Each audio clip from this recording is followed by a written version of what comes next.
Donc la conférence de ce matin va tâcher de revenir sur l'hygiène de vie globale de l'individu, dans son quotidien, dans ce qu'il peut mettre en place pour se responsabiliser, dans ce qu'il peut mettre en place pour s'autonomiser et apporter un plus à sa santé pour faire en sorte d'être suffisamment fonctionnel pour répondre aux envies du corps. Souvent, notre tête a des envies, a des besoins auxquels notre corps ne peut répondre. Et ça, je trouve ça extrêmement frustrant. C'est ce qui déclenche une grande motivation dans mon travail. C'est le fait d'entendre des gens dire « je voudrais, mais je ne peux pas ».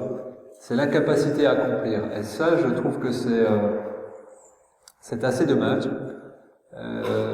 qu'on puisse être sur Terre et ne pas accomplir ce que l'on voudrait avoir.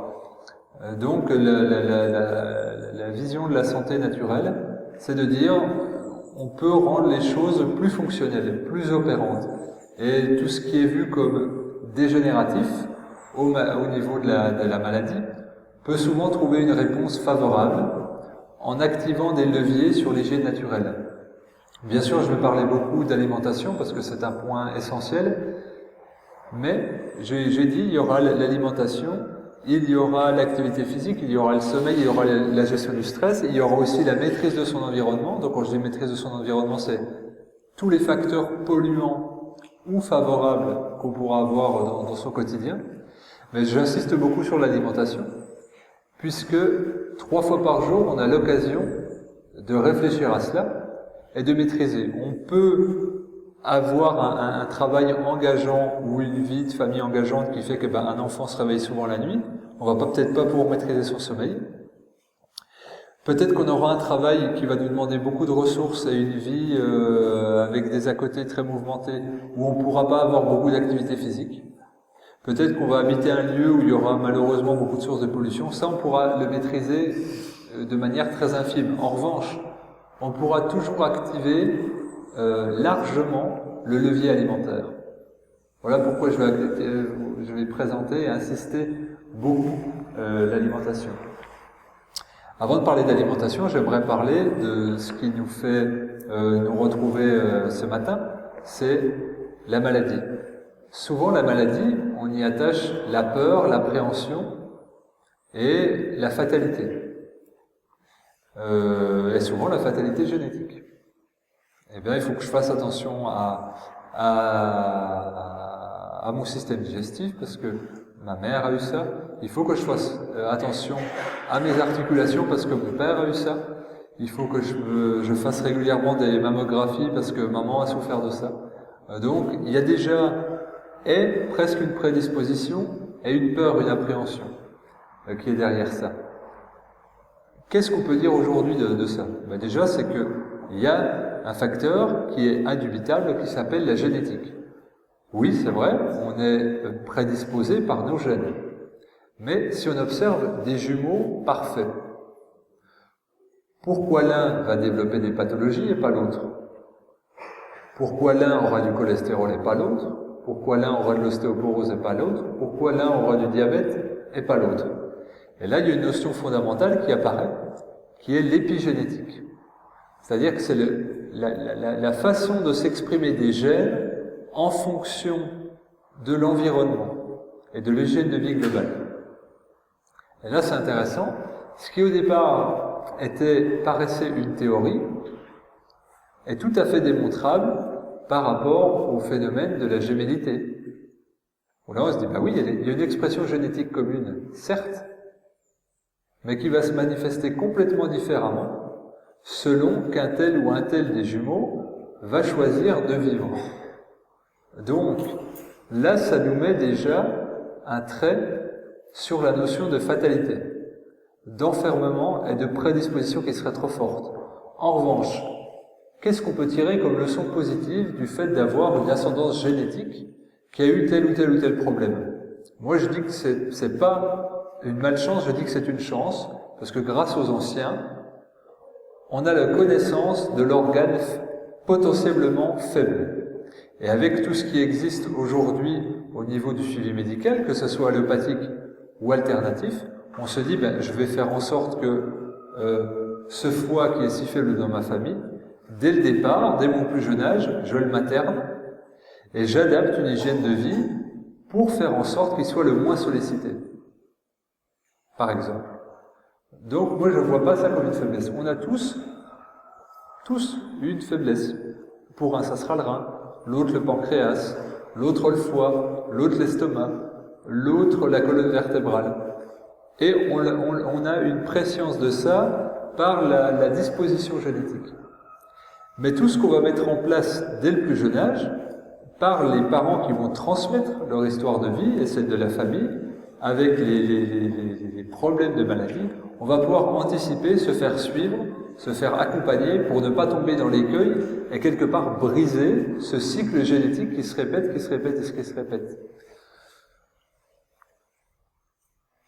Il y a beaucoup de pathologies où on se dit, c'est comme ça de famille, cette famille. Le cholestérol, par exemple, ou le diabète.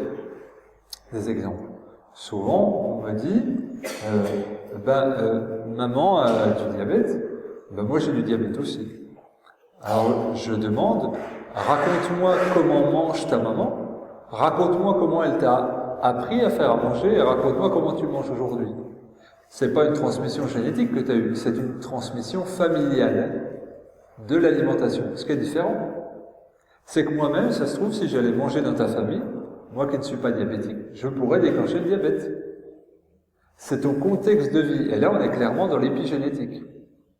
Il faut faire attention à cette chose-là, c'est que l'alimentation est essentiellement familiale, culturelle et sociale.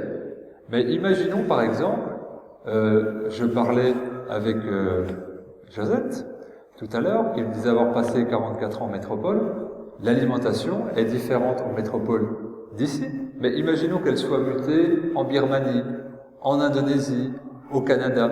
Elle aurait adapté son hygiène de vie et son alimentation à cet endroit-là.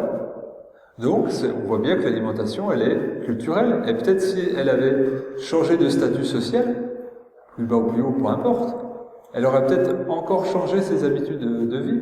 Donc là, on se rend compte en fait du caractère vraiment impermanent de l'hygiène de vie et relativement dépendant du contexte dans lequel on évolue. Donc c'est des fois cette notion de fatalité, d'enfermement, il ne tient compte en fait simplement des fois dans la transmission de « on m'a appris à cuisiner comme ça ou à manger comme ça ». On estime qu'une personne en moyenne, sur sa vie, elle expérimente 8-12 menus types. C'est très peu. On répète et on aime ça parce qu'en plus l'alimentation c'est un peu notre Madeleine de Proust. Ah ma tante, un tel, quand elle cuisinait ça, alors moi voilà je fais ça à mes invités, en plus je le maîtrise à merveille puisqu'elle m'a appris à le faire, etc. Alors moi je trouve ça très bien, moi je viens du milieu paysan, et donc les bons petits plats, etc. Il y a vraiment cette notion forte qui est impliquée, ce plaisir-là à transmettre et à offrir et à partager. Et donc, on véhicule ça, mais ça demande aussi à reconsidérer parfois, d'autant plus que la qualité des aliments qu'on utilise pour préparer ces recettes n'est plus la même aujourd'hui qu'il y a 30 ou 40 ans, par exemple. Une chose qu'on nomme blé aujourd'hui n'a pas la même consistance qu'il y a 40 ans, on aura l'occasion de revenir dessus. La farine non plus, le sol même n'a plus la même richesse en nutriments, donc ne fournit plus les mêmes vitamines, minéraux et oligo-éléments qu'il pouvait retransmettre. Il y a aussi des variétés qui ont été sélectionnées, hybridées, tout ça, ça rentre en compte, et il faut vraiment se décloisonner, se déconditionner au départ de cette transmission pour pouvoir être libre de cette alimentation. Or, en se déconditionnant, les gens ont l'impression de rompre et de trahir l'histoire familiale. Mais c'est pas le cas, c'est simplement s'adapter, puisque le monde est en mouvement, on s'adapte et on extirpe le meilleur, justement, de la famille pour enlever le plus mauvais et retransmettre à notre tour, et les générations qui viennent feront ainsi. L'agriculture s'adapte, les mouvements migratoires s'adaptent, les terres s'adaptent, et l'humain qui est au milieu de tout ça doit s'adapter. Alors on a dit que la maladie c'était un déséquilibre, une disharmonie, une distorsion des fonctions naturelles de l'organisme. D'un point de vue naturopathique, toute pathologie est le fruit d'une acidose métabolique. Donc un déséquilibre au niveau acido-basique. Sans doute avez-vous déjà entendu parler de ce terme, l'équilibre acido-basique. C'est un terme qui est médical également, mais qui a une utilisation différente en naturopathie, même si ça renvoie au même fondement. Puisqu'en naturopathie, on va parler de système tampon. C'est-à-dire que, de fait, en médecine allopathique, l'équilibre acido-basique existe, puisque s'il varie, c'est la mort. Donc la grande majeure partie du temps, il existe en tant que tel. Sauf qu'en naturopathie, on va dire oui, c'est vrai, mais on va devoir utiliser un large nombre de ressources, de systèmes tampons pour maintenir cet équilibre acido-basique dans les clous. Et pour nous, naturopathes, toutes les utilisations de ces ressources font qu'on épuise les réserves organiques, et c'est ça qui creuse le lit de la maladie. C'est là vraiment la différence. Si on parle d'équilibre acido-basique, on est obligé d'avoir une échelle. On parle de déséquilibre. Cette échelle, c'est le pH. On dit potentiel hydrogène. C'est la concentration en ion hydrogène d'une solution. Alors, elle existe sur une solution qui va de 0 à 14. On connaît tous, le pH des savons, le pH de l'eau, etc. Ça, c'est mesurable pour savoir, une solution acide va vous brûler un petit peu la peau. Une solution plus alcaline sera plus douce, mais tout en sachant que si c'est trop alcalin, la chaux par exemple a un pH qui est à 10, 11 je crois, peut-être que j'ai des bêtises, peut-être c'est plus, mais la chaux, on le sait, ça brûle. Donc c'est toute une question de limite. Il y a plusieurs façons de mesurer le pH dans l'organisme, ça va dépendre à quel substrat on va s'intéresser. La salive, les sucs gastriques, sucs pancréatiques, sucs biliaires, ce qui se passe dans les intestins, la lymphe, le sang, les urines. Le liquide transporteur sacré, on va dire, celui qui irrigue tout le corps, c'est le sang. Donc on va s'intéresser au pH sanguin, celui qui transporte à la fois les nutriments et qui transporte aussi qui est activé par tout le corps, lui qui irrigue en oxygène, en vitamines, en minéraux, en oligo-éléments, en enzymes, en acides aminés, en lipides, en glucides, etc. C'est le liquide nourricier. D'accord. Donc c'est lui qui nous intéresse. Ce flux de vie. Son pH est situé entre 7,28 et 7,35 au niveau du pH. 7 étant la neutralité, donc c'est-à-dire que c'est un liquide qui est légèrement alcalin. Donc, c'est-à-dire qu'on devrait fonctionner sur une base globale légèrement alcaline. Or, je viens de dire il y a quelques minutes que les pathologies, c'était de l'acidose. Donc, ça se développait sur un terrain acide. Tout ce qui va arriver dans notre organisme de manière acide et qui va acidifier l'organisme va lui nuire. Toutes les pathologies se développent sur un milieu acide. Par exemple, la pathologie des pathologies, aujourd'hui, avec tous les guillemets que ça comprend, le cancer, les cellules cancéreuses se développent dans un milieu acide. Ce n'est pas possible dans un milieu alcalin. Qu'est-ce qui est acidifiant? Au niveau alimentaire, on va revenir largement dessus, puis des fois, au cours de la conférence, on est sur des détails. En fait, tout ce qui ne pousse pas du sol est acidifiant. Donc je vais plutôt dire ce qui est alcalinisant, ce sont les fruits, les légumes, les algues, tout ce qui est pousse et germination, et les oléagineux, les noix de toutes sortes. Ça, c'est une alimentation qui est alcaline. Est-ce à dire qu'il faudrait manger que alcalin?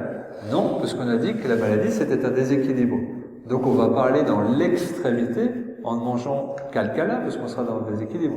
En revanche, il est recommandé de manger à 75% alcalin. Donc 75% de notre alimentation devrait trouver sa base sur une forme alcaline, c'est-à-dire fruits, légumes, noix, algues, enfin, végétaux de toutes sortes, et germination. Quand je dis germination, ça peut être céréales germées, okay, ou légumineuses germées. Et quand je dis germées, c'est simplement trempé, on voit juste le germe poindre. Ça, c'est la base. Qu'est-ce qui nous reste? Qu'est-ce qu'on pourrait mettre d'autre dans notre système qui fonctionne? Alors moi, j'ai longtemps réfléchi à la question, et j'en suis venu, je dis, mais comment amener plus de vie, comment nous sentir vivants? Ben, simplement, il faut pouvoir mettre dans sa bouche un aliment qui est susceptible de pourrir. Si un aliment ne peut pas pourrir, c'est-à-dire qu'il n'y a pas de vie et qu'il est mort. Donc, il n'amènera rien, il ne restituera rien. Est-ce qu'une mangue peut pourrir? Oui. Est-ce que du céleri peut pourrir? Oui. Est-ce que de la madère peut pourrir? Oui. Est-ce qu'une banane peut pourrir? Oui. Est-ce qu'une noix peut pourrir? Oui. Est-ce qu'une fève de cacao peut pourrir? Oui. Est-ce qu'un poisson peut pourrir? Oui. Est-ce qu'un morceau de viande peut pourrir? Oui. Est-ce qu'un œuf peut pourrir? Oui. Est-ce qu'un grain de blé peut pourrir? Non. Est-ce qu'un grain de riz peut pourrir? Non. Est-ce qu'un grain d'orge peut pourrir? Non. Est-ce qu'une graine lentille peut pourrir? Non plus. Est-ce qu'un plat préparé industriel peut pourrir? Non. Est-ce qu'un aliment atomisé à 300 degrés peut pourrir? Non. Est-ce que quelque chose de préparé industriellement et stocké peut pourrir? Non. Est-ce qu'un aliment en conserve qui a une DLV qui va jusqu'à plus 5 ans est bénéfique? Non. La vie s'étend grâce à des fonctions vivantes qui sont déterminées par des aliments qui peuvent restituer de la vie. On le sent. Croquer dans un fruit et dans un légume, sentez ce qui arrive. Croquer dans des pâtes. C'est de la matière qui arrive. Vous voyez, mais c'est de la matière vide de vie. C'est une fonction de remplissage qui sera opérée, mais pas une fonction de nourricière. Et c'est ça qu'il faut regarder. Le corps n'a pas besoin de volume, n'a pas besoin de poids, il a besoin de qualité d'éléments. Il a besoin de nutriments spécifiques, directement utilisables. Et c'est vraiment tout là où doit se porter notre attention. L'alimentation que je peux décrire ici, qui est sur la base de céréales et de légumineuses, elle a permis à des civilisations de se maintenir, à des famines d'être évitées, mais c'est une alimentation pour moi de secours et de subsistance extrême. Lorsque la nature est suffisamment généreuse et abondante en végétaux, c'est là qu'il faut aller. Là, je vois les manguiers qui sont en fleurs, et je me dis, mais combien cet arbre, à lui seul, peut nourrir de personnes? Mais ma question va plus loin que ça. C'est chaque mangue contient un noyau, contient combien de fruits potentiels cet arbre seul peut générer en une saison. Mais combien de fruits cet arbre seul, démultiplié par tous les arbres potentiels qu'il pourrait donner à partir de ces fruits, peut donner en une vie? Ça, je trouve ça incroyable. Les graines de papaye, et tout. Regardez comme ça, sort sporadiquement, sauvagement. Et mangez une mangue, mangez une papaye, et ressentez ce qui se passe dans votre bouche, dans votre corps. Est-ce que vous avez des lourdeurs digestives? Non. Est-ce que vous avez une fraîcheur, une satisfaction dans votre bouche? Oui. Et dedans, vous avez des concentrations en principe actif exceptionnelles. Je disais en préambule de cette conférence que les aliments avaient aussi des propriétés thérapeutiques. Hier, j'étais avec un ami guadeloupéen qui faisait de la papaye verte fermentée. Parce que je sais qu'ici, il y a de la choucroute de papaye verte. Enfin, on ne devrait pas appeler choucroute parce que c'est pas du chou. Papayoute, je crois, c'est ça. Ah, papayoute. Et donc, et je lui disais, il y a des compléments alimentaires naturels qu'on vend très cher. C'est des extraits de papaye fermentés en gélules. Je trouve ça prodigieux qu'on ait ça gratuitement ici, Tous les gens que je rencontre ici en consultation pour des problèmes gastriques et de digestion, je les oriente joyeusement vers la papaye pour ses enzymes digestives, et vers l'ananas pour ses enzymes digestives, et sa bromélaïne. Ce sont des choses qu'on va retrouver, quelquefois synthétisées, vendues à prix d'or, ou alors tenter d'extraire, mais on n'aura jamais le principe actif complet de la plante et ici du fruit, pour ses principes actifs forts, et qu'on va retrouver sous forme de compléments alimentaires en boutique diététique ou en pharmacie. Pourquoi ne pas jouir de cet aliment régulièrement? Et non seulement vous allez bénéficier des propriétés thérapeutiques fortes, mais en plus, vous aurez une qualité nutritionnelle exceptionnelle. Pourquoi? Parce que ce sont des aliments qui poussent presque hors culture. Donc sur un biotope, un sol extrêmement riche. Toutes les papayes qui vont pourrir au sol, toutes les feuilles qui vont pourrir au sol vont générer de l'humus, un engrais, un compost naturel qui va irriguer la racine, et la nature est parfaitement bien faite, va réassimiler ça, et là, un sol riche en nutriments vous donnera des aliments riches en nutriments. On dit, alors là c'est mon point de vue européen qui parle, parce que ici je ne sais pas, je pense que c'est moins le cas, mais par l'agriculture intensive et l'hybridation des variétés végétales, qu'il faut plusieurs dizaines d'aliments aujourd'hui pour avoir la même concentration en nutriments qu'un aliment il y a 50-60 ans. Par exemple, il faut une vingtaine de pommes pour avoir la même concentration en vitamine C qu'il y a une pomme il y a 50 ans. Il faut 27 pêches aujourd'hui pour avoir la même concentration en vitamine E qu'il y a 50 ans, etc., etc., etc. Donc ça nous demande de manger plus de volume d'aliments. Donc on fatigue plus notre organisme pour avoir la même satiété en nutriments. C'est ça qu'il faut comprendre. Donc c'est pour ça que je vous disais que quand on a le réflexe de, entre guillemets, manger comme avant, il faut bien avoir en tête qu'il y a eu une déperdition de la qualité et de la densité nutritionnelle des aliments. Donc il faut être malin dans le choix qu'on va exercer sur les aliments.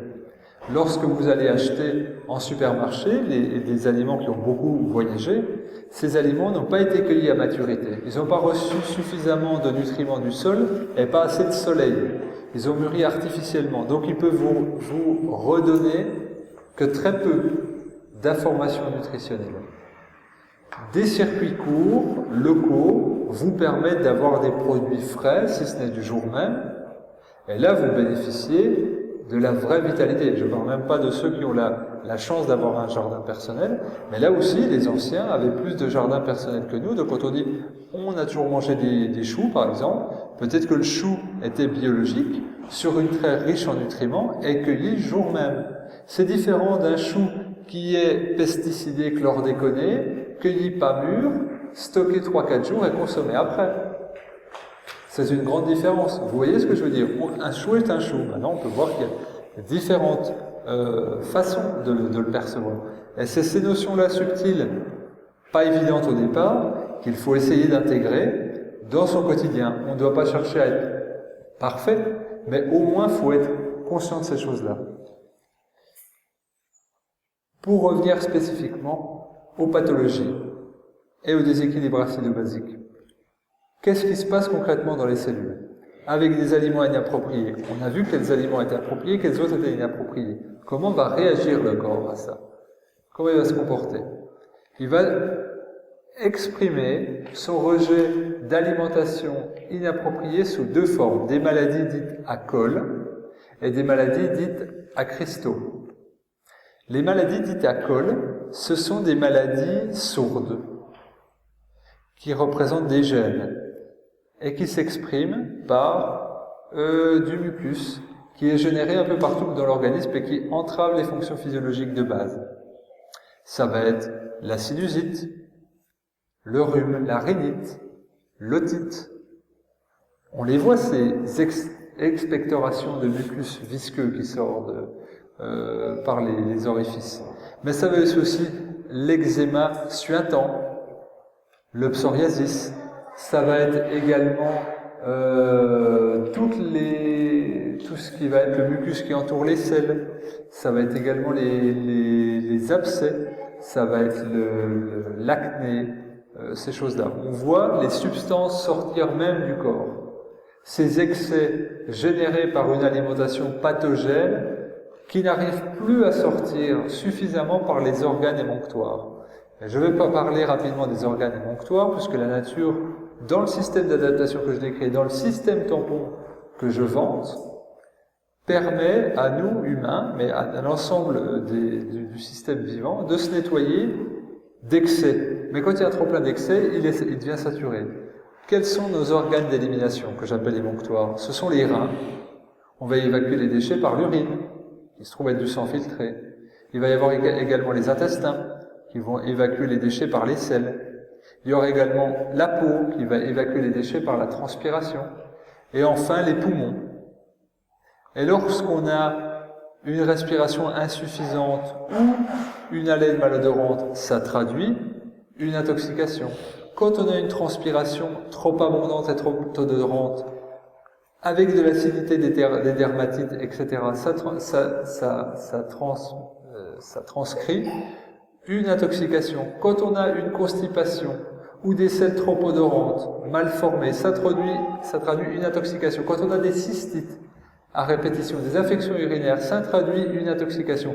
Et là, on sent bien la transpiration acide, les urines acides, l'haleine chargée acide. On le sent, ça. Donc, par tous ces vecteurs-là, et les selles acides, évidemment. Donc, on la sent, cet excès d'acidité. C'est que non seulement c'est une théorie, l'équilibre acido-basique, mais c'est quelque chose d'extrêmement pratique, auquel on est confronté quotidiennement. Donc, il n'est pas normal d'avoir les urines trop odorantes, il n'est pas normal d'avoir des selles odorantes, il n'est pas normal d'avoir une transpiration odorante. Ça traduit symptomatiquement un déséquilibre dans l'organisme et un excès d'acidité. Et c'est là où il faut réguler son hygiène de vie. Vous pouvez faire cette expérience en prenant une bandette à pH pour regarder le pH de votre urine. Vous pouvez faire cela. Vous pouvez regarder l'acidité de votre transpiration, mais vous n'avez même pas besoin de le voir parce qu'une urine trop acide, ça va vous brûler. Une transpiration trop acide, ça va vous irriter. Vous allez voir aussi au niveau du cuir chevelu, qui va être irrité. Vous allez voir aussi au niveau des pellicules. Vous allez voir au niveau de la brûlure qu'occasionnent certaines selles. Tout ça, vous avez tous eu l'occasion de le vivre dans votre vie. Sauf que c'est des passages qui sont aigus. Là, j'ai eu une cystite, hop. J'ai eu des selles extrêmement liquides et très acides. J'ai eu la transpiration très acide. C'est une alerte. À quoi était dû ce changement? Est-ce que c'était aléatoire? Est-ce que c'était comme ça? Est-ce que c'était hasardeux? Évidemment que non. C'est une adaptation du corps qui répond à un excès ou un manque de pouvoir de compensation. Peut-être que c'était anecdotique de l'hygiène de vie. J'ai peut-être été invité chez des amis, on m'a fait boire du vin blanc qui est extrêmement acidifiant, et le corps décharge comme ça. Sauf que si ça ne tient pas à un excès spécifique, c'est juste comme ça dans le quotidien, cette crise aiguë, si j'y prends pas garde, je vais simplement la traiter symptomatiquement. J'irai voir un médecin et j'aurai un antibiotique pour mon infection urinaire ou ma cystite. J'aurai peut-être un laxatif ou un apaisant gastrique pour mes selles trop acides. J'aurai peut-être une crème à la cortisone pour mes dermatites au niveau de la peau. Prendrai peut-être un shampoing apaisant pour le cuir chevelu et je prendrai peut-être quelque chose pour la mauvaise haleine au niveau de ma bouche. Est-ce que ça aura mis le doigt sur la cause de mon problème? Non. Je ne sais pas ce que j'aurais eu. Donc je vais une ou deux fois faire ça. Et puis régulièrement, on va dire, moi de toute façon je suis sujet ou sujette aux infections urinaires. Je suis sujet à l'eczéma. Parce que de temps en temps, ça revient comme ça, je ne sais pas trop l'identifier et ça revient. Puis au bout d'un moment, les crises sont de plus en plus rapprochées. Et là, on va plus être dans la maladie aiguë, dans la crise aiguë ponctuelle, on va basculer dans la maladie chronique. J'ai de l'eczéma. Voilà. Il est là, installé tout le temps. Et j'ai une crème à la cortisone, systématiquement. J'avais de l'acidité temporaire dans l'estomac, et bien maintenant j'ai du gaviscon en permanence. Est-ce que je prends aussi un antidiarrhéique tous les jours? Est-ce que j'ai, au-delà de cet apport symptomatique, une idée de la cause qui déclenche tous ces phénomènes? Encore une fois, est-ce que c'est hasardeux? Est-ce que les cellules dysfonctionnent maladroitement, sans aucune raison? Elles tentent de s'adapter, mais elles n'ont plus les ressources pour le faire. Et c'est là où justement il faut aller investiguer l'hygiène de vie, et notamment l'alimentation. Tout le monde sait que l'excès d'asperges, par exemple, va provoquer une irritation au niveau de l'urètre. C'est acidifiant. On ne va pas se boire un grand verre de vinaigre. On sait que ça va faire mal à notre estomac. Donc on le voit bien qu'il y a des propriétés acides ou basiques. Là, je donne des exemples extrêmes. Mais en fait, tous les aliments ont des propriétés ou alcalines ou acides. Et vont restituer des résidus qui vont être ou acidifiants ou basifiants. Voilà pourquoi il est fondamental d'avoir une alimentation majoritairement alcaline pour que les problèmes d'acidose, les troubles d'excès d'acide ne puissent pas se manifester dans le corps. Aujourd'hui, est en vogue depuis quelques années les cures de jus de légumes. Vous avez sans doute déjà entendu parler. Pour cure de jus de légumes, quand tu as ci, tu as ça, voilà. Cure de jus de légumes verts. Pourquoi est-ce que ça fonctionne? On a dit que les légumes étaient extrêmement alcalins. L'alcalinité des fruits et des légumes, des noix, des algues, etc., ce que j'ai nommé, tient dans leur forte concentration en minéraux alcalins. Les minéraux alcalins, ce sont le potassium, le calcium, le magnésium, le sodium. Alors je vais mettre surtout l'accent, vous comprendrez pourquoi, sur le calcium, le magnésium, le potassium. Retenez bien ces trois éléments-là. Ils vont tamponner les excès d'acide dans le corps en tant qu'élément alcalin. Vous avez ces aliments en concentration très forte dans les légumes. Si vous faites un jus de légumes, vous allez peut-être prendre 2 kg de légumes pour faire 1 ml de jus. Vous ne seriez pas capable de manger 2 kg de légumes. Par contre, vous êtes tout à fait capable de boire 1 ml de jus. Au moment où vous allez introduire ce jus avec cette forte concentration en éléments alcalins, cela va apaiser votre acidité. Voilà pourquoi notamment le jus de carotte est considéré comme un excellent pansement gastrique pour ceux qui ont des inflammations au niveau de l'estomac, par sa richesse en éléments alcalins.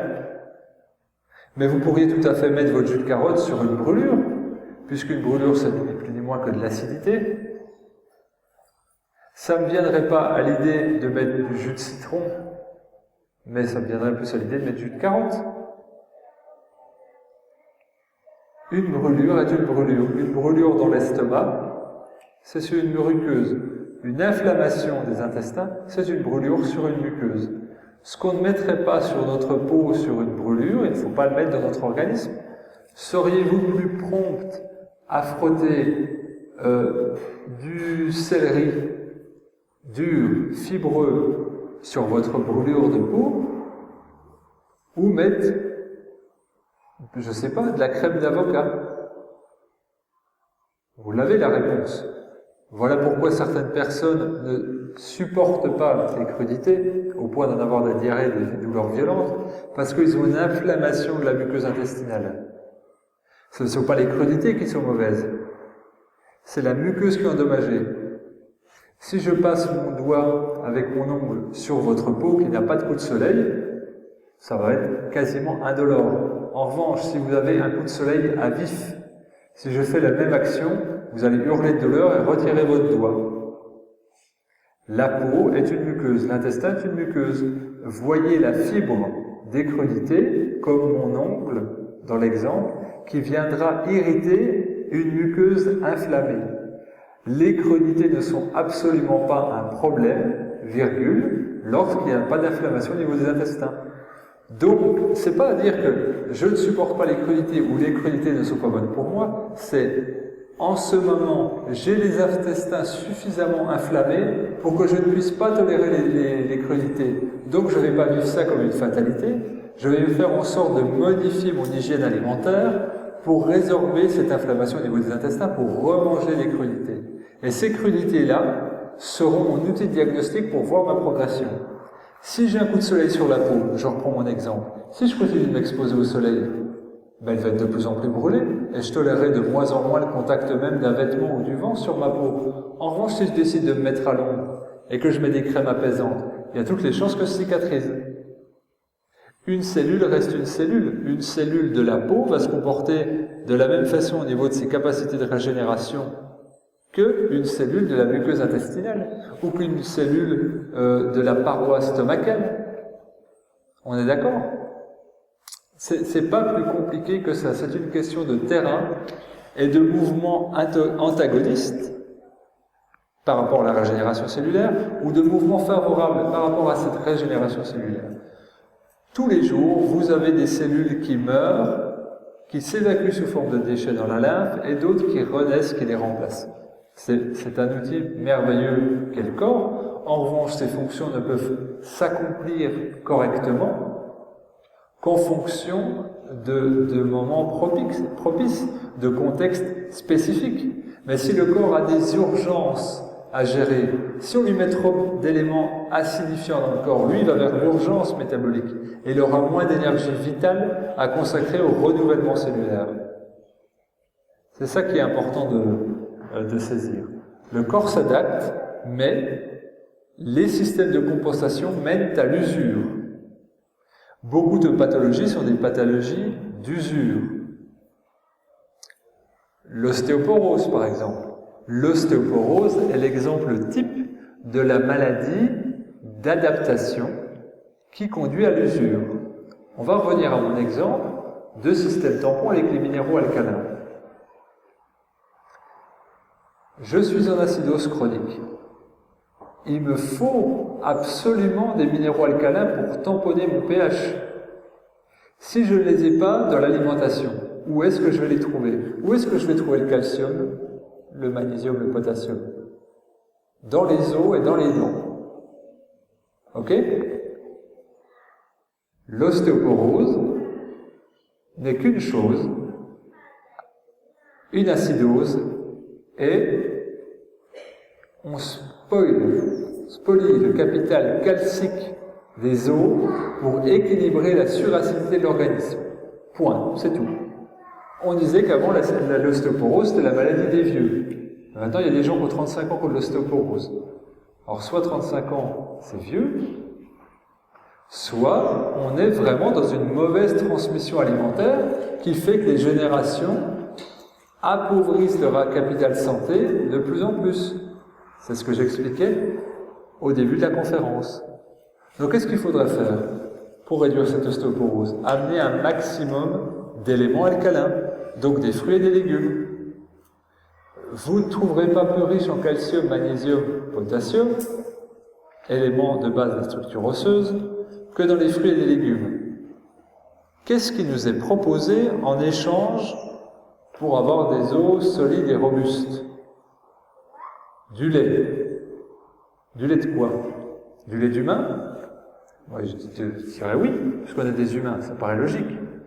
Est-ce que vous trouvez du lait d'humain en boutique, en magasin? Non. On va le trouver dans les services hospitaliers de prématurés, et c'est tout. On va trouver par contre du lait de vache, en grande quantité. Mais ce lait de vache, il est fait pour quoi? Et il est fait pour qui? Il est fait pour le veau, d'accord, une espèce bovine, qui n'est pas une espèce, qui n'a pas rien à voir avec l'espèce humaine, pour une période de croissance de 6 mois. Le veau doit prendre 1 kg par jour pendant 6 mois, et c'est une bête qui est mature très rapidement. Quand est-ce qu'on est mature? 18-20 ans.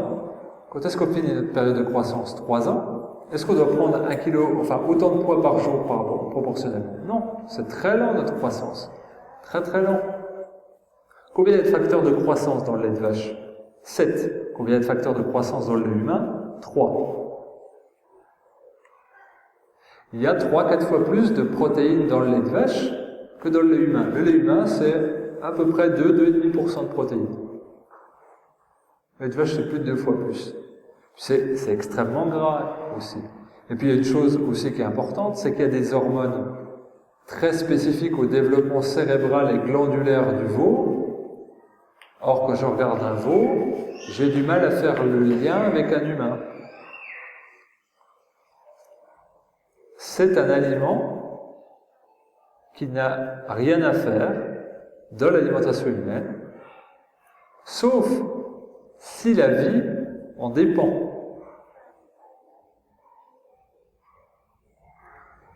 Ça n'a rien à faire. Y avait-il des vaches nativement ici? Je ne crois pas, par exemple. On consomme un aliment de croissance qui n'est pas de notre espèce, pour une espèce qui a 3 estomacs, qui est herbivore. Ça n'a rien à voir. Pourquoi consomme-t-on du lait de vache?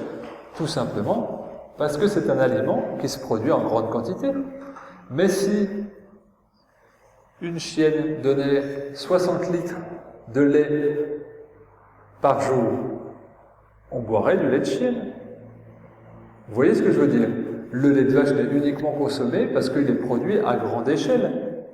Mais en aucun cas il n'est physiologiquement adapté pour l'espèce humaine. La preuve, c'est que 75% de la population mondiale, c'est-à-dire 4 milliards de personnes, sont intolérantes au lactose, non pas la lactase, l'enzyme pour digérer le lait. Et celles qui l'ont développé par force, contrainte et adaptation, ce même mécanisme d'adaptation que je vante. Mais ça va être la même chose que le fumeur qui tousse la première fois qu'il fume une cigarette et qui, au bout de son 50e paquet, ne va pas fumer. Le corps, ça serait adapté bon an mal an. Est-ce à dire que la cigarette est bonne pour lui au bout de 50 paquets? Non. Dans le lait de vache, que je mets en cause directement pour l'ostéoporose, vous allez comprendre le mécanisme, au maximum, le calcium est assimilable à 30%. Les 70% du calcium que vous ne pouvez pas assimiler vont donc être des déchets, donc des sources acides. Or, on a vu qu'une source acide, il fallait qu'elle ait des minéraux alcalins pour s'équilibrer. Donc, le peu de calcium que vous allez tirer de votre lait de vache, en fait, va simplement essayer d'équilibrer en partie les déchets amenés par ce même lait. Vous voyez la folie? Et encore pire, si je compte uniquement comme source de calcium mon lait de vache, eh ben, je vais devoir utiliser le calcium de ma structure osseuse pour équilibrer l'acidité amenée par ce lait de vache. Donc, faire le lit de l'ostéoporose. Et en médecine, on appelle ça le paradoxe calcium. On dit, on ne comprend pas pourquoi les gens qui ont l'ostéoporose sont toujours les grands consommateurs de produits laitiers. À qui on dit, ben, consommez encore plus de produits laitiers. Mais vous allez du côté du Japon, il n'y a pas de consommation de produits laitiers, il n'y a pas d'ostéoporose. Donc, il est temps de ne plus simplement constater des paradoxes, il est temps d'agir pour sortir des écueils, des manquements et des erreurs paradoxales. Les personnes qui ont le plus d'ostéoporose sont les plus grands consommateurs de produits laitiers, c'est tout. C'est aujourd'hui connu. Sauf qu'on est dans une dynamique culturelle et une dynamique commerciale telle qu'il y a une inertie très forte avec certains aliments. Le lait en première ligne. En deuxième ligne, les céréales. J'estime que les céréales sont, avec le lait, les 2 produits les plus empoisonnants de l'organisme. Pourquoi? Donc, le lait, on a vu. Les céréales. Les céréales sont des graines inertes, faites pour les granivores, oiseaux, rongeurs. Comment se comporte la graine dans un oiseau? Elle est prégermée dans le jabot et broyée dans le gésier. C'est pour ça que je disais, si vous faites germer vos graines, pas de souci.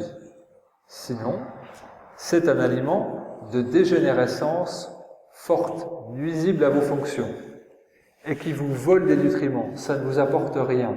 Pour une seule et bonne raison.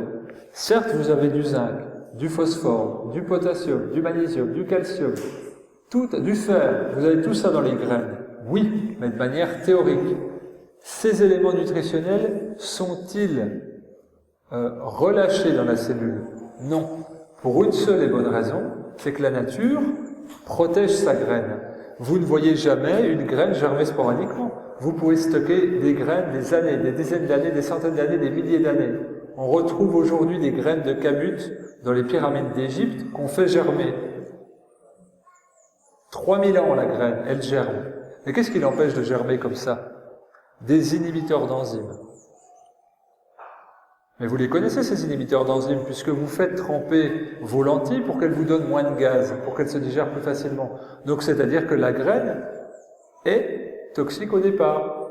Et c'est pour ça que l'humain, dès le départ, a fait tremper et germer ses graines. Habitude qu'on a perdue.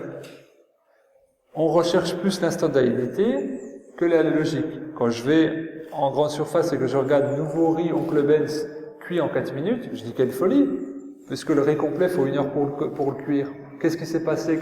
Quel procédé on a fait subir à ce riz-là pour qu'il soit à ce point déstructuré? Pour venir à la graine spécifiquement, dans chaque graine céréalière et légumineuse, vous avez ce qu'on appelle de l'acide phytique. Cet acide phytique va littéralement déstructurer les nutriments qui vont se trouver dans la graine. Donc je disais phosphore, potassium, calcium, magnésium, zinc, fer, etc. Ce qu'on attend qu'elle nous donne. Mais elle ne peut pas nous le donner parce qu'en fait on aura du phytate de zinc, du phytate de fer, du phytate de calcium, du phytate de potassium. Et la cellule ne va pas reconnaître cette forme-là non colloïdale de minéraux et de nutriments. Donc là aussi, on va s'appauvrir, on va dépenser de l'énergie à digérer quelque chose qui ne nous donnera rien d'autre que de la calorie et du sucre. Puisque les céréales sont considérées comme des féculents, donc sucre complexe. Donc en mangeant des céréales, vous mangez du sucre dur à digérer et des calories et un aliment qui va utiliser vos vitamines et vos minéraux en ressources, en réserve, pour dépenser de l'énergie à tolérer ça. Et bien moi je dis que c'est intolérable de faire représenter les céréales de manière aussi importante dans la consommation. Quand je parle des céréales, je suis obligé, et du lait, je suis obligé de parler d'une pathologie qui va galopante, qui est dramatique, qui s'appelle le diabète. Le diabète, on a l'image du diabète gras, diabète sucré. Bon. Alors c'est en explosion, c'est en explosion partout, ça touche les personnes de plus en plus précocement, alors on verra qu'il y a de multiples portes d'entrée pour une pathologie, y compris celle-là. Donc voilà, mais on sait que c'est la glande du pancréas qui dysfonctionne, qui ne produit pas assez d'insuline. L'insuline est une hormone pour réguler le taux de sucre dans le sang, qui doit se retrouver entre 0,8 et 1,1 enfin voilà, en concentration, grammes par litre de sang. Si on est en deçà, si on ne produit pas assez, on est en hypoglycémie, on peut faire un coma. Mais il y a des gens qui la glande qui dysfonctionne complètement, qui ne peuvent plus réguler, et qui sont en hyperglycémie. Et là, ça va être coma aussi. Qui peut aller jusqu'au décès, puis après, toutes les conséquences du diabète, etc. Donc on dit, le sucre, juste le sucre, enlever le sucre blanc. Mais des sucres n'importe où. On vient de voir déjà que les céréales, c'est des sucres complexes. Parle-t-on des céréales dans le cas du diabète? Non. Et parle-t-on du lait dans le cas du diabète? Non. Or, l'insuline bovine, au niveau de sa structure ADN, est quasiment identique à l'insuline humaine. C'est-à-dire qu'à chaque fois que vous allez prendre du sucre de lait lactose, vous allez déclencher une réaction défavorable du pancréas. J'affirme, par étude que je détaillerai et par expérience en tant que conseiller, qu'en enlevant produits laitiers et céréales, le diabète diminue drastiquement. J'ai pas dit un peu, hein, j'ai dit drastiquement. Et j'affirme qu'avec un régime équilibré, un diabète de type 2 est tout à fait endiguable de manière, si c'est bien appliqué, en moins d'un an. Et je vais même dire quelque chose qui pourra choquer certaines, mais ce sont des études médicales qui le prouvent. Première étude, l'université de Newcastle, en Angleterre, qui aboutit depuis 30 ans, cette étude, qui aboutissent aux mêmes conclusions que les études menées par le docteur Gabriel Coussens en Arizona aux États-Unis depuis 40 ans.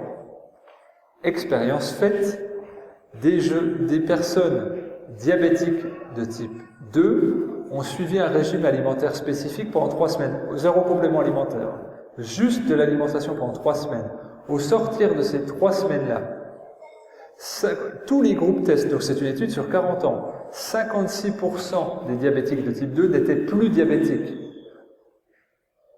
et pouvaient remanger du sucre, ne déclenchaient plus de diabète.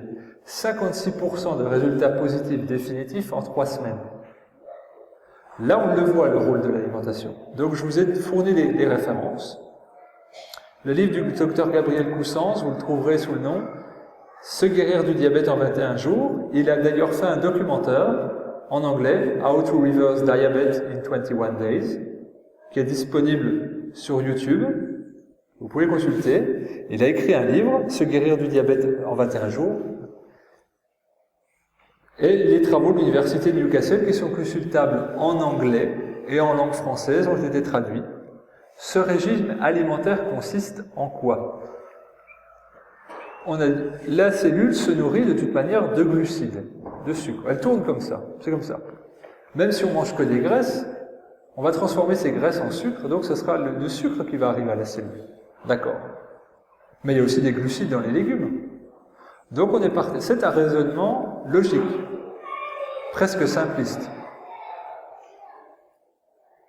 Il y a un problème avec le sucre, il y a un problème de régulation avec le pancréas. Faisons en sorte de solliciter le moins possible les réserves du pancréas. Ne lui envoyons pas de sucre et surtout, envoyons des éléments crus. Pourquoi crus? Parce que quand on mange cuit au-delà de 52 degrés, on détruit toutes les enzymes digestives. Donc on va solliciter des enzymes du métabolisme même pour métaboliser correctement les nutriments. Où se trouvent ces enzymes? Ce sont dans les sucs pancréatiques. Donc à chaque fois que je ne mange pas cru, je sollicite mon pancréas. Si je mange cru, je ne le sollicite pas. Son énergie nerveuse à ce pancréas-là, si en plus je ne lui donne pas de sucre pour qu'il produise de l'insuline, où elle va aller cette énergie? Est-ce qu'il va se reposer? Non. Il va se restaurer. Mais il ne va pas manger, il va se restaurer, il va accomplir une restauration. Il va accomplir donc ce renouvellement cellulaire dont je parle tout à l'heure, jusqu'à pouvoir reproduire de l'hormone insuline, et c'est en 3 semaines. Est-ce que c'est pas merveilleux? Quelqu'un qui est insulinodépendant lui dit c'est ta vie, que tu auras ce traitement, qui coûtera 1 500 € à la sécurité sociale, mais surtout qui te donne plus de risques d'amputation, de dialyse et de cécité.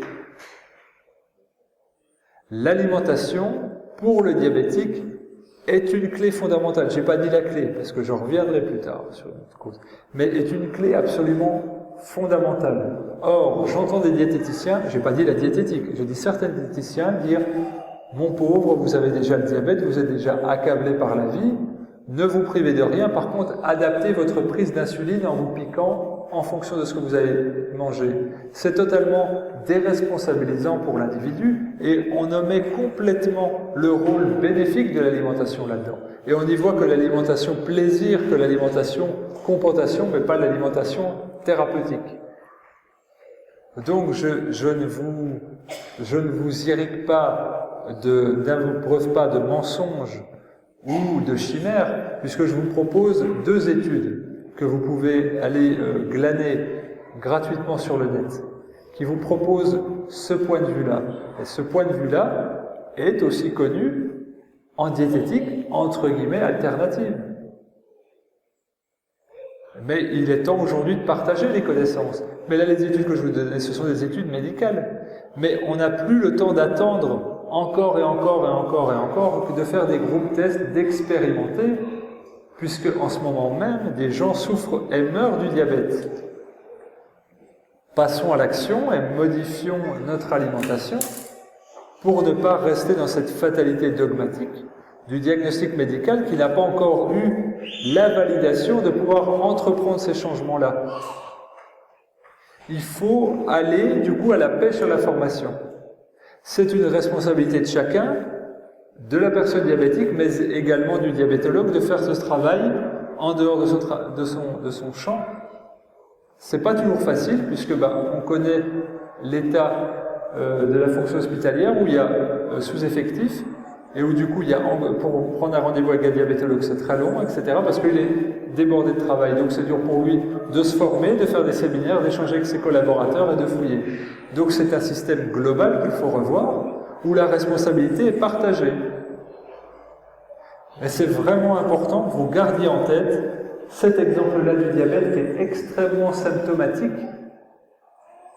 de la capacité du corps de s'adapter, de sortir de l'écueil de la fatalité moribonde et de simplement, avec de l'alimentation, 0 complément alimentaire, de pouvoir s'auto-guérir.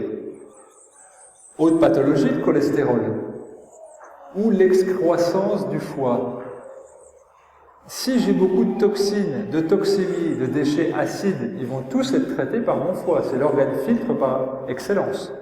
S'il y en a trop, il va pomper énormément de sang pour diluer ces toxines, jusqu'à gonfler, jusqu'à s'hypertrophier, à dysfonctionner, à s'adapter et à sécréter du cholestérol. J'ai échangé avec quelqu'un aussi, juste avant cette conférence, sur la carence en fer.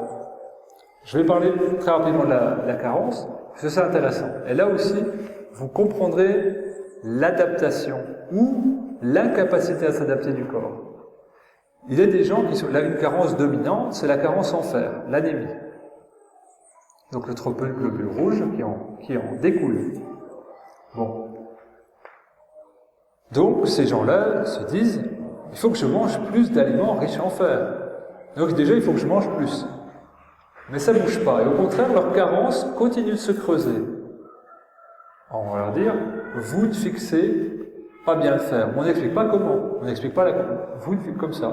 Il y en a qui fixent, il y en a qui ne fixent pas, toi tu ne fixes pas. C'est arbitraire et aléatoire.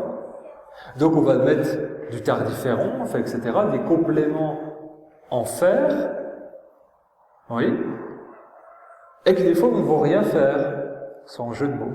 Ça marche pas. On se creuse la tête, il y a des problèmes de métabolisme, mais on n'explique pas lequel, on ne comprend pas lequel. Je vais vous donner un exemple, là aussi, qui paraît extrême, mais qui existe bel et bien, et qui est attesté, et moi que je constate régulièrement. J'encadre, je ne l'ai pas dit dans la présentation, mais j'encadre des jeûnes. J'encadre des groupes de jeûneurs, du jeûne, voilà, sur plus ou moins long. En général, c'est une semaine à l'eau. Et j'ai des personnes qui m'ont formé à cela, de grands biologistes, notamment Désiré Mérien. Voilà. Et en naturopathie, la personne qui a élaboré, codifié la naturopathie en France, traduit les écrits des médecins hygiénistes, qui étaient premiers naturopathes nord-américains. Cette personne s'appelle Pierre-Valentin Marchesso. Il a eu l'occasion de travailler, c'est un médecin, avec des patientes souffrant d'anémie, mais qui les conduisaient à la mort. C'est-à-dire qu'il n'y avait plus de globules rouges, et c'était presque une inanition, même morbide, horrible, maigreur extrême, et mort. Il a fait pratiquer des autopsies sur ces femmes-là. Ce sont des femmes. Il y avait des pigments de fer partout, sur la rate, sur le foie. Je me dis, mais c'est quand même une folie que de mourir de carence en ayant le corps pleinement pigmenté de fer. Donc il s'est posé la question, Qu'est-ce que fait ce fer-là? Il devrait être dans la cellule. Pourquoi ne va-t-il pas dans la cellule? Et il a eu une réflexion poussée, c'est-à-dire peut-être que la cellule est pleine. Peut-être que le milieu extracellulaire dans lequel baignent les cellules est plein, engorgé, et que les nutriments ne peuvent pas arriver à la cellule. Que la cellule est remplie à ce point que le fer qu'on lui envoie en paquets énormes, végétal, animal, synthétique, n'arrive pas. Alors il s'est dit, comment je peux débarrasser la cellule de ces déchets? On a vu que le corps fonctionnait tout le temps. Eh bien, je ne vais pas l'alimenter. Je vais le désalimenter, donc le nettoyer par ses émonctoires, par les reins, par la peau, par les poumons. Je vais le faire jeûner. Je vais donner à ces personnes qui souffrent de manque de fer mortel uniquement de l'eau. Et je ferai pratiquer des analyses sur elles, sanguines. Au bout de 10 jours maximum, carence en fer régulée, dans tous les cas. Je pense que c'est assez éloquent. Les maladies carentielles, pour la très grande majorité, sont des déficits d'assimilation par excès au niveau cellulaire. Un médecin, en France, a fait une thèse sur des jeûnes longs, 42 jours. Médecin de Grenoble. Il a fait des prises de sang tous les jours. Au bout de 42 jours de jeûne, c'était au pire, c'était moins de 5% de différence sur les vitamines, minéraux, oligo-éléments dans le corps. Par contre, il a constaté des hausses au niveau du zinc, au niveau du fer, etc. Ce sont des fonctions de régulation. Et c'est là où on voit qu'en fait, mais dans le monde, quand je disais qu'on est le fruit de notre environnement, on est beaucoup axé sur la consommation extérieure. On va chercher un manque sur une allée sanguine à l'extérieur, à mettre plus. Or, souvent, on a déjà trop en réserve et on est malade de trop plein et d'excès, pas de manque. Donc, il faut laisser le temps au corps de s'adapter, de se réguler et de recapitaliser par rapport à l'excès qui est déjà en réserve. L'excès de bonnes informations nutritionnelles, en l'occurrence se faire ce zinc qui n'attend qu'une chose, c'est d'aller dans la cellule, mais aussi cet excès d'acide qui ne peut pas être éliminé. Et ça, c'est une chose absolument fondamentale.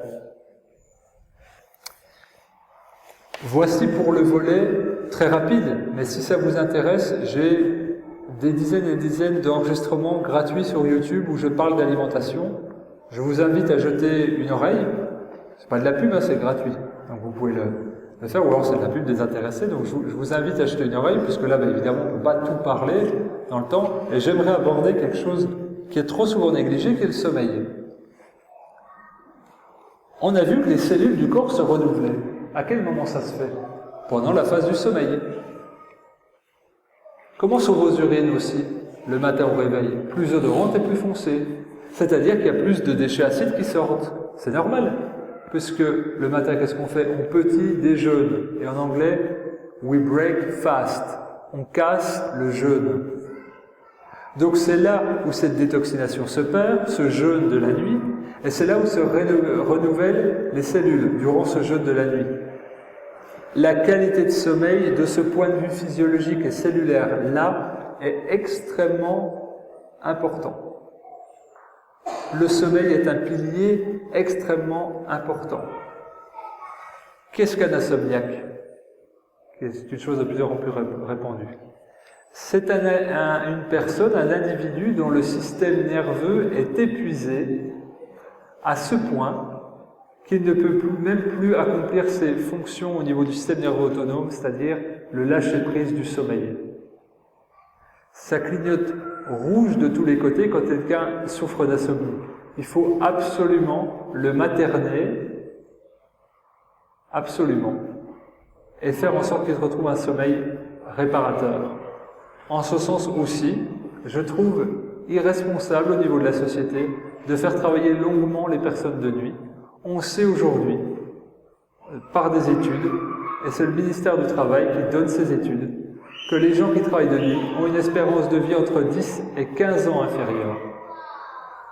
Donc je milite pour une durée maximum du travail de nuit pour un individu. Il n'y a rien de pire également que de travailler en équipe, en alternance. Les cycles circadiens ne peuvent s'accomplir correctement. Et ça, c'est une atteinte grave à la santé. Donc, on n'est pas tous égaux par rapport à la santé dans ces contextes de vie-là. Et il faut aussi rapporter ça à nos élus, à nos représentants, pour que le travail de nuit soit plus équitablement réparti, ou alors qu'il y ait des départs en retraite 10 ans avant. S'il y a 10 ans d'espérance de vie en moins, les gens partent 10 ans à la retraite. Il faut trouver une solution. Clairement. Alors, pour moi, c'est un problème de fond de société, parce que ça impacte lourdement et gravement les personnes. Les cellules du corps ne se renouvellent qu'en l'absence de photons, de particules lumineuses. Si je travaille de nuit, je ne peux pas renouveler mes cellules, et je travaille dans un mouvement antagoniste à celui du corps. Il devrait être en train d'éliminer, or moi je suis actif, je produis, je dépense de l'énergie et je m'alimente. Donc je ne peux pas accomplir ce travail d'élimination. Le sommeil est capital. Souvent, j'ai beaucoup et de plus en plus de personnes en fatigue chronique. Donc ils viennent vers moi pour des compléments alimentaires. Je dis non, tu as besoin de te reposer, de te restaurer, de dormir, de te reconstituer. Dors plus. Ah, ça fera rien. Je dis, tu dors 1h30 en plus par jour. Ça fait 10 heures de sommeil à la fin de la semaine. Ça fait une grosse nuit, 10 heures de sommeil. Hein. Et bien c'est ça que tu vas faire en plus. Tu vas te faire une nuit énorme en plus dans la semaine simplement en te couchant 1h30 plus tôt. Et ça remarche. Le corps s'adapte. Je vous le répète, il y a des mécanismes tampons partout. Donc cette phase du sommeil, elle est importante. Voilà pourquoi il faut manger tôt le soir et peu, pour que vous n'ayez pas une grosse digestion. Parce que sinon, les premières heures de votre sommeil vont être consacrées à digérer, à finir de digérer, et plus à la détoxination, et plus à la réparation. Vous devez dormir dans un environnement sain, pas de stimulation électrique. Ça doit être un temple, votre chambre. Le repos, la paisibilité, quelque chose de la quiétude. C'est ça. Si vous avez un rituel d'endormissement, des mouvements respiratoires, une prière, c'est encore mieux. L'attention redescend, vous faites le vide dans la tête et vous êtes vraiment dans le repos, dans le relâchement. C'est ça qu'il faut viser avec le sommeil. Ne vous couchez pas lourd d'aliments, ne vous couchez pas avec une pensée qui vous agite. Apaisez-la. Très très important. Essayez de dormir autant que possible avec de l'air frais renouvelé. Vous sentez l'odeur d'une chambre le matin. Ça, c'est la détoxination. On parlait de cette acidité qui est dans la bouche. Vous la sentez, vous la voyez, c'est ce que je veux dire. Autre élément important dans l'hygiène de vie, l'activité physique. Par activité physique, on entend souvent sport. Moi, j'entends pas ça. J'entends dépense énergétique, mouvement. Les déchets du corps sont stockés dans un liquide qu'on appelle la lymphe, coordonné par le système lymphatique, très étroitement en collaboration avec le système immunitaire, puisque le système lymphatique transporte des lymphocytes T et NK, et donc c'est un pilier essentiel de la bonne santé, et par son rôle avec le système immunitaire, et par son rôle pour la détoxination et évacuation des déchets, notamment vers les reins, mais aussi vers les intestins. On a dit que le sang était vital, mais vous a-t-on parlé du système lymphatique? Non, mais c'est un système qui est absolument fondamental et capital. Pour drainer la lymphe, il y a deux solutions. Le mouvement, soit le mouvement que vous exercez, ou le mouvement massage, ou des plantes, des aliments qui sont astringents, donc ce qui vont être moteurs de la lymphe, ou alors c'est la tension sanguine qui va donner du mouvement à la lymphe. Bref, c'est le mouvement. Voilà pourquoi l'activité physique est déjà importante, c'est elle qui va vous permettre d'éliminer vos déchets, non seulement par la lymphe, mais également par la respiration. Vous allez profiter de toute votre amplitude pulmonaire, vider votre air résiduel qui est toxique, amener un surplus d'oxygène, un élément alcalin et nourricier, évacuer votre CO2, faire fonctionner vos muscles. Mais l'activité physique, c'est quoi? C'est du jardin, c'est de la marche, de la marche rapide, ça peut être de la natation, aller dans la mer. S'activer, c'est une fonction importante. Par contre, le sport annexé va nuire, parce que là, on va sécréter trop d'acide lactique. On va retomber dans un cercle vicieux. L'activité physique, déjà, et évidemment au grand air. Donc, ça va activer la respiration, les mouvements métaboliques, le système lymphatique, le système de détoxination, et ça va alcaliniser. C'est vraiment fondamental d'avoir une activité quotidienne. Je vous encourage vivement, dans le contexte merveilleux que vous avez, à vous rendre à la mer le plus souvent possible. Nous sommes de souche marine. Tous les minéraux contenus dans l'eau de mer, il y en a plus de 80, sont tous contenus dans notre organisme. J'ai pas mal parlé de la peau. J'ai dit qu'on pouvait mettre des pommades à la cortisone. Comment elles agissent? En pénétrant par la peau. Donc la peau est une muqueuse d'échange interne-externe, puisque j'ai dit qu'on transpirait aussi. Quand vous allez dans la mer, qu'est-ce qui se passe? L'eau de mer pénètre par les pores de la peau et va capter les minéraux. C'est quoi cette tradition bizarre que les anciens de Guadeloupe disent « T'as un problème? Va dans la mer, va dans la mer. » Mais je l'adore cette bizarrerie. Elle est parfaite, puisque les gens en métropole dépensent des milliers d'euros pour faire des cures thermales d'eau salée. Donc c'est vraiment un atout merveilleux. Quand j'ai des gens en consultation ici, je leur dis la même chose, va à la mer. Et à chaque fois, on me rapporte une anecdote. J'avais une capsule très tactile à l'épaule, j'avais une tendinite au poignet, j'ai été dans la mer, ça a soigné. Là, une grand-mère m'a parlé de sa petite fille avec l'eczéma, dans l'eau de mer. Arthrose au genou, dans l'eau de mer. Des fois, ça prend 2 mois, des fois, ça prend 2 ans, mais toujours de l'arthrose cervicale. Tout le temps, on me rapporte quantité de choses, et je connais pas mal d'insulaires caribéens en métropole, que ce soit de mes étudiants, mes patients ou de mes amis. C'est tout le temps la même chose qui revient. Oh, il faut aller dans la mer pour ça, faut aller. Et il y a même des grands-mères ici qui me disaient, ah, mes petits-enfants, mes enfants, je leur faisais boire 1 verre d'eau de mer par semaine. Magnifique. Aujourd'hui, en métropole, on achète du sérum de Quinton à 30 € le litre. Moi, je dis aux gens, buvez la tasse. Allez à la mer, buvez la tasse. C'est merveilleux. L'eau de mer est un élément thérapeutique, mais absolument merveilleux. J'ai pas d'autres mots. Je vais vous raconter, il y a un médecin en France, le docteur Épineuse, qui soignait les hernies discales. Okay, en faisant des injections d'eau de mer isotonique sous-cutanées au niveau des disques intervertébraux. Ce qui avait pour conséquence, les disques intervertébraux sont gorgés de minéraux. Sauf que si on a une acidose, comprenez l'aspect vicieux d'une chose. Si vous avez une acidose, on a dit qu'on prenait les minéraux du corps. Imaginons que j'ai une inflammation là. Mais je vais aller plus loin. Là, le foie, congestion du foie. Pour ça que toutes les hernies discales, je travaille foie et vésicule biliaire. C'est tout le temps là, les hernies discales. En face, si j'ai une acidose ici, mes tissus minéraux alcalins, je vais les prendre là pour tamponner, dans les disques intervertébraux, et ils vont s'affaisser, les disques vont comprimer le nerf sciatique. Donc il avait compris ça, ce docteur Épineuse. Donc lui, il a pris, il dit l'eau de mer à l'isotonie, ramenée à la salinité du corps, à 9 pour 1000, je l'injecte, et progressivement, les disques intervertébraux vont absorber cette eau de mer, se réhydrater et décomprimer le nerf. Point. Mais ça marche pour l'arthrose, pour les problèmes au niveau des grosses articulations de la hanche, l'articulation du genou, tout un tas de pathologies, arthrose cervicale, etc., etc., etc., etc. Pourquoi ne pas aller directement à la source et aller dans la mer? Ça sera certes plus long parce qu'on ne va pas l'injecter. Ça existe, cette thérapie. Certains médecins, de plus en plus de médecins la pratiquent.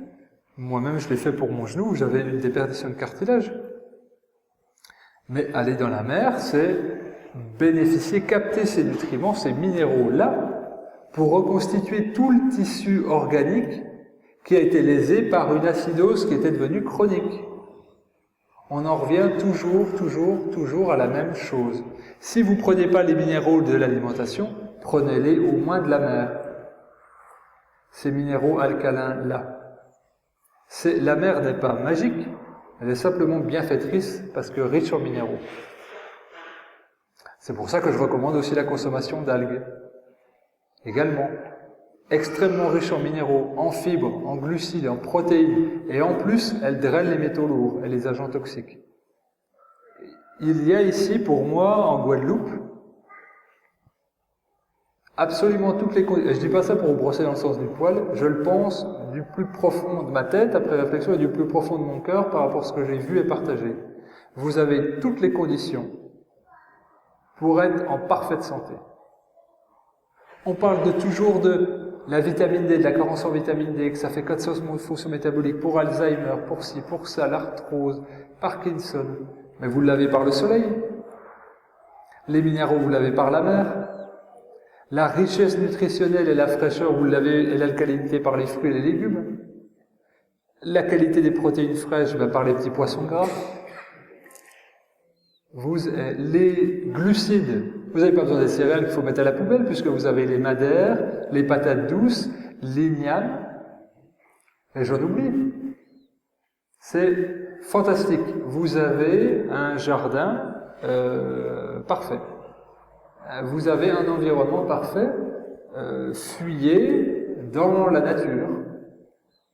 Fuyez chez les maraîchers qui travaillent correctement.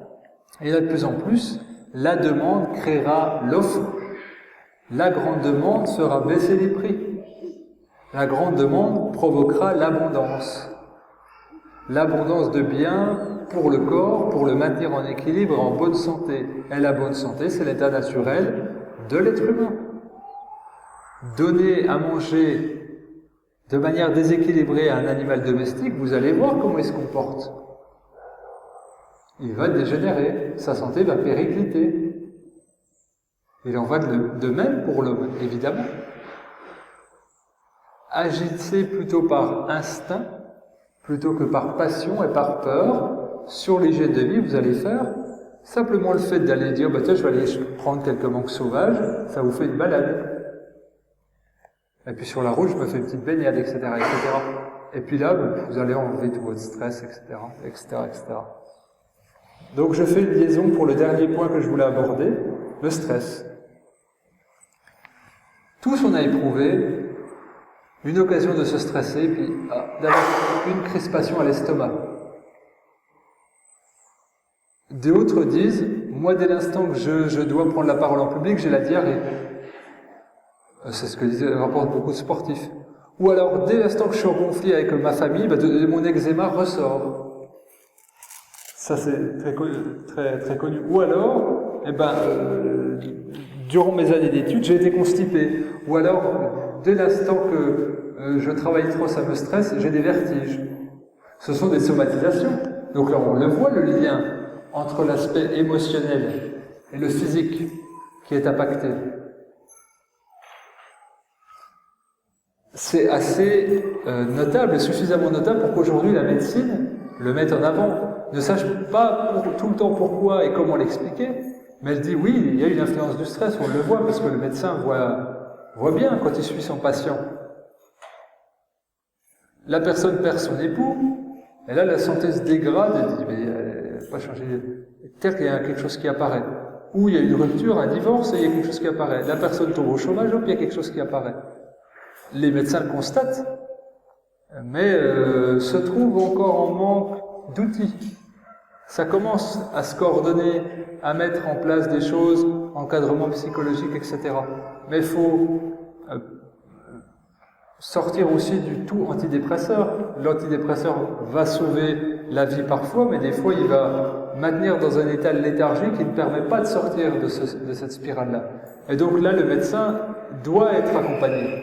Et c'est là où les différents outils de psychothérapie, la sophrologie, la gestion du stress, etc., les techniques de relaxation, la méditation, etc., entrent en jeu pour apaiser le mental et favoriser un bon encadrement. J'avais dit que j'allais revenir sur le diabète avec un autre facteur dedans. Ça, c'est quelque chose que j'ai constaté par l'expérience et en échangeant avec d'autres praticiens. Le stress intervient pour beaucoup dans le diabète. L'exemple le plus courant que j'ai, ce sont des séparations familiales qui déclenchent des diabètes. C'est souvent, on me dit, mon diabète s'est déclaré au moment où j'ai perdu ma mère, ou alors où mon père et ma mère se sont séparés. Enfin, il y a souvent des choses comme ça qu'on m'a rapporté. J'ai dit tiens, et j'en parlais avec d'autres thérapeutes. Ah oui, on m'a souvent dit ça, j'ai souvent posté bon. Et puis il y a un exemple très concret. Je suis quelqu'un qui a du diabète il y a 72 ans.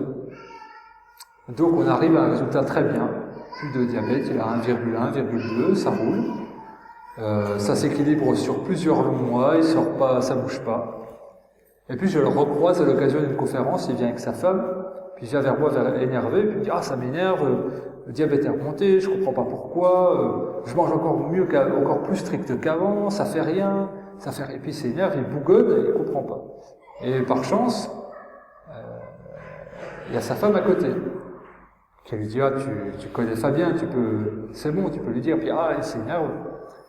Puis donc, c'est elle qui lâche le morceau. Elle dit « On est allé voir notre fille en Allemagne, elle travaille en Allemagne, elle a fait un séjour là-bas, et mon mari et elle, ma fille, ont eu une grave dispute, au point qu'on est parti sans se dire au revoir violemment, et depuis on donne plus de nouvelles. Et dans les 3 jours qu'on suivi la dispute, le diabète a monté en flèche, et ne fait que monter en flèche.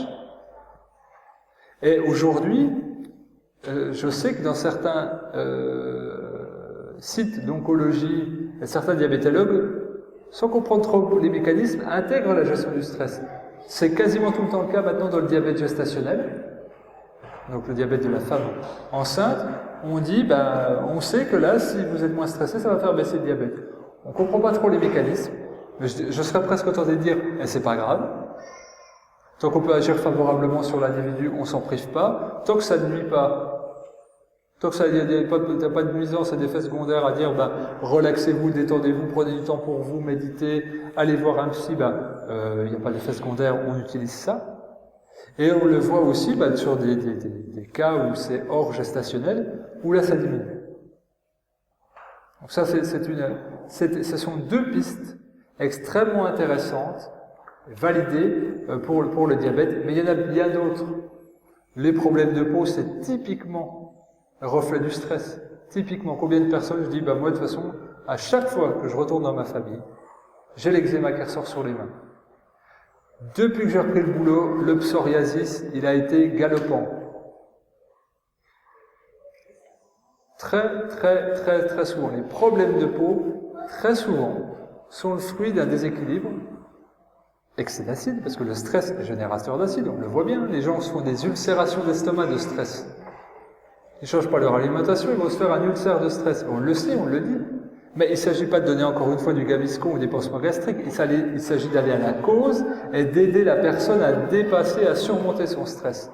De l'accompagner. Et c'est donc par la prise en charge thérapeutique et pédagogique qu'on va profondément aider l'individu.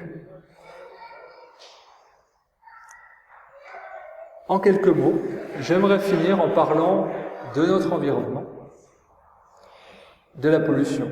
Pollution de la terre. Je pense qu'ici vous êtes suffisamment informés sur le chlordécone, mais il y en a bien d'autres. Tous les pesticides, fongicides, herbicides, insecticides. La pollution de l'eau.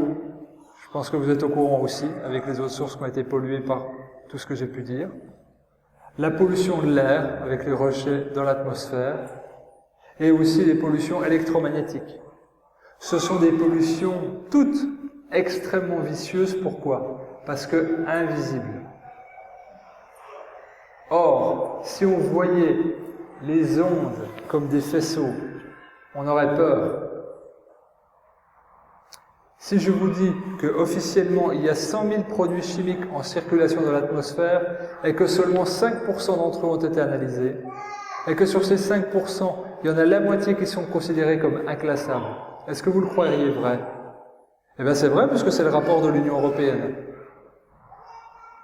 L'Union européenne, faute de moyens, 100 000 produits chimiques, vous imaginez le nombre d'études qu'il faudrait faire pour valider 100 000 produits chimiques et valider les effets des produits chimiques les uns avec les autres. Donc on se base sur la bonne foi des fabricants qui veulent mettre sur le marché des produits chimiques en disant « Vous nous dites que votre produit est sans nuisance, ok ». Voilà ce que c'est la réglementation. Et pour ça qu'on est souvent cobaye, et puis que des années après, hop, on fait marche en arrière, on interdit ce truc-là. Parce qu'on constate que ça aurait été bien de faire une étude qui constate qu'en effet, il y a des effets toxiques. Grande méfiance sur les additifs alimentaires, surtout aspartame, glutamate monosodique, qui sont des poisons. Des poisons. Le reste, quand on me parle, oh les enfants de maintenant sont hyperactifs. Mensonge. Les études aussi montrent, vous changez l'alimentation des enfants, vous enlevez les additifs alimentaires, les polyphosphates et le gluten, il n'y a aucune irritabilité, excitation. Ils sont hyperactifs parce que leur système nerveux est excité en permanence par des aliments qui sont inappropriés pour leur constitution et qui sont inappropriés pour l'humain. On a constaté que certains enfants dans des pays occidentaux très développés, États-Unis, Angleterre notamment, peuvent consommer jusqu'à 100 additifs alimentaires par jour. Imaginez les interactions de ces additifs alimentaires les uns avec les autres, mais évidemment qu'ils sont le cause des troubles de concentration, des déficits de la mémoire et du sommeil perturbé. C'est normal. On le serait à même. Encore une fois, on s'adapte, mais jusqu'où on va s'adapter pour arriver précocement à l'usure? Comment se fait-il qu'en consultation, j'ai des enfants pour fatigue chronique? Comment c'est possible de voir des enfants de 12-13 ans en fatigue chronique? Par excès de stimulation néfaste, et leur système nerveux s'écroule. On doit prendre conscience de ces réalités, il faut se préserver nous, mais on les entend, j'en suis ravi, préserver les enfants. Leur donner les meilleures bases pour qu'ils grandissent. On aspire tous à un monde meilleur demain. Donnons aux enfants la possibilité de le faire. Transformons nos modes de vie, incitons les marchands à adapter leur offre, puisqu'un marchand n'est pas là pour vendre de la santé, il est là pour vendre quelque chose. Boycotter une chose, favoriser une autre, les marchands s'adapteront. Déserter McDonald's pour une chaîne locavore, vous n'aurez plus de McDonald's et vous aurez 10 restaurants locavores, par exemple. Où vous proposerez de la nourriture locale, saine, qui favorisera l'agriculture locale, qui créera des emplois, qui vous rendra plus autonome, qui vous rendra pas la nourriture à des prix exorbitants parce qu'ils viennent de bateaux ou d'avions. Et il est possible de faire ça. Et il faut aller pour ça vers des secours locaux avec une entraide au niveau de la santé, mais une entraide aussi économique, où on favorise l'agriculteur, où on favorise le maraîcher, où on favorise le producteur de petits fruits, le pêcheur, et là on peut vraiment, en bonne intelligence, développer une bonne santé. Une santé qui est optimale et qui nous amènera, pour faire une ellipse par rapport au début de la conférence, à pouvoir accomplir ce qu'on veut faire dans la vie, à pouvoir se réaliser en tant que personne, puisqu'on aura le corps physique, le véhicule de transport adapté pour les besoins de notre esprit.